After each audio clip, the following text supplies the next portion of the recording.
Hello बच्चों, let's see the question. The question says explain how a socialist society was established in Russia. Question में हमसे पूछ रहा है बच्चों, जो रूस में समाजवादी समाज की स्थापना कैसे हुई, एक्सप्लेन कीजिए. की concept of this question is socialist society means Samajwadi समाज. A socialist is a person who believes that society as a whole rather than private corporations should own or control various goods and services. Samajwadi एक ऐसा व्यक्ति है जो ये मानता है कि जो निजी निगमों के बजाय समाज को विभिन्न वस्तुओं और सेवाओं का स्वामित्व या नियंत्रण होना चाहिए. The TSR Nicholas rule was not famous in Russia.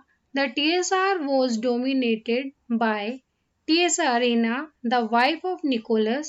He was weak-willed.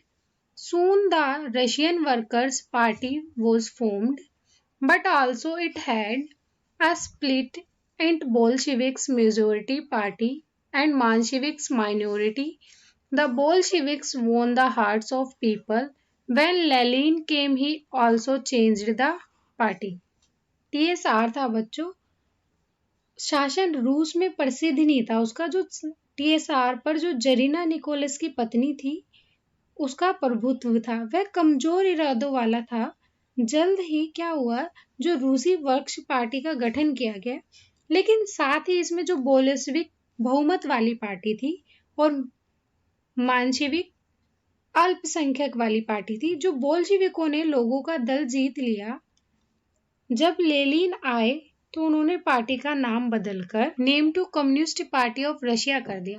Who won the elections and named Russia as USSR Union of Soviet Socialist Republic. रूस की कम्युनिस्ट पार्टी कर दिया था जिसने चुनाव जीता और रूस का नाम USSR यूनियन रखा. Soon after Lenin died, Stalin ruled and he created the collectivism in Russia, and soon after his rule many rulers have ruled and Communist Party is formed in India, China, Poland. Many succeed but most did not. At last USSR had many internal disputes in 1991 which split into 15 different countries. The last ruler of USSR was Mikhail Gorbachev. क्या हुआ बच्चों, जो Soviet Samajwadi गणराज्य के Lenin की मृत्यु के तुरंत बाद जो स्टालिन ने शासन किया और उन्होंने क्या किया, रूस में सामूहिकता का निर्माण किया और उनके शासन के तुरंत बाद कई शासकों ने शासन किया और भारत, चीन, पोलैंड में कम्युनिस्ट पार्टी का गठन हुआ, लेकिन अधिकांश सफल नहीं हुए. अंत में 1991 में जो यूएसएसआर थी उसके कई आंतरिक विवाद थे जो 15 अलग अलग देशों में विभाजित हो गए थे. यूएसएसआर का अंतिम शासक मिखाइल गोर्बचेव थे. Hope you understood it well. Best of luck.